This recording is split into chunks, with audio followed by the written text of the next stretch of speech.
Hi guys, welcome back to my channel. I'm glad that you found us here on YouTube and have joined our tribe of survivors.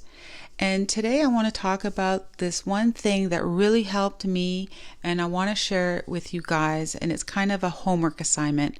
So this is something that I got from my life coach when she was still with me, and I've also heard it in different psychologist talks and in TED Talks even. And what it is like something we all actually do. And you know, when you get in those states of mind where you are stuck in your head thinking about your ex and thinking about the past, and you start replaying all the conversations and scenarios that you've had with them, and then you start creating scenarios that never happened or will never happen in the future, like conversations that you might have had or not had, or even conversations that you're going to have. And then next thing you know, you're like playing it out and you're doing their side of the conversation and what they would say. And next thing you know, it's like an hour later and you've been thinking about your ex this entire time, and it's just no good for you. And it gets spiraling out of control, and you start, you're trying to reason with yourself while you're having all these scenarios working out inside your head that will never happen, right? Because our goal is to never have contact again with the ex-narcissist. And I know a lot of you might have children with your ex, and so there needs to be some contact, but those of you who don't, there is no contact rule. So I would like to encourage all of you to do this with me. And it was to make a list of everything and every way that my ex-narcissist wronged me, and all the reasons why I should not be with them, and all the reasons I will never go back to them and never have contact with them again.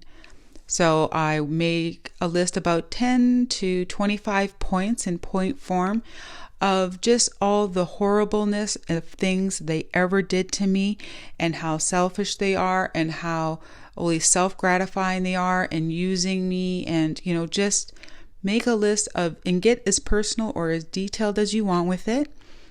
So create this list and print it out, and then put it on your phone. Make it very easily accessible to you.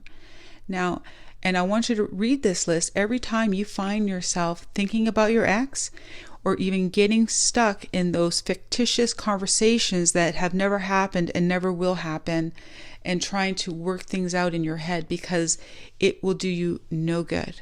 Okay? Your goal is to move on and have no contact with them. And your goal is not to give any more of yourself to them. And that includes the time that you spend thinking about them, like the useless hours that can be spent thinking about how conversations could go with them. You want to stop yourself from that. So whenever you find yourself getting into that state, I want you to take your phone and go over your list, or wherever your list is, read through your list and remind yourself of why you're not going to think about them, why you're not going to go back to them. Remind yourself of all the horrible things that they did to you and why you're no longer with them. And then I want you to put your list away, and I want you to move on with your day thought-free of them.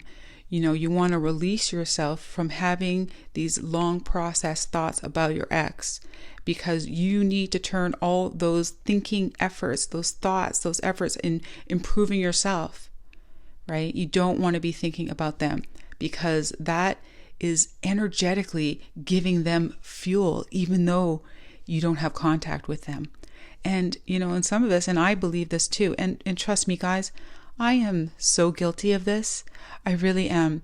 Like, I spent a year having conversations in my head with my ex, after going no contact, and it took me to refer to this list every time I got stuck in my head about him, because I want all these hours for me, even though they're in my head.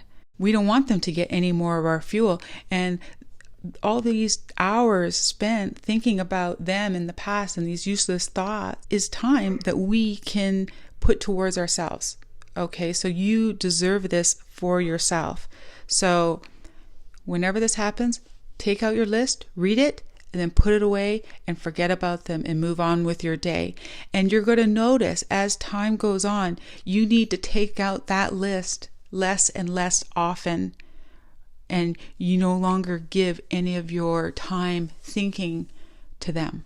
Your time thinking is for your new relationship, your new life, the new things you want to do to improve yourself, your own happiness, not to them, right? And so if you guys make this list and keep it with you, you'll notice how less and less often you need to take this list out, because less and less often are you allowing your thoughts to drift towards your ex and this horrible relationship that you were in. So this is an exercise that really helped me. I'm hoping it's going to help all of you. And if you want to put in the comments some of the things that you've put on your list to help others, that would be so great, because we're all kind of in this healing together, and that's why I started this channel, and I'm really grateful for all of you. And I got a really good suggestion from one of my subscribers, from Sayed Admireza. They really like my voice, and they would like me to do some positive affirmations for narcissistic abuse. So I am working on that. It's a great suggestion, and thank you so much for those of you out there that like my voice. I am working on this list. It's going to be about 100 positive affirmations, so stay tuned for that. So thank you everyone for listening. Please hit the like, share, and subscribe button. I am glad that you found us here on YouTube and have joined our tribe of survivors, Post Narcissist.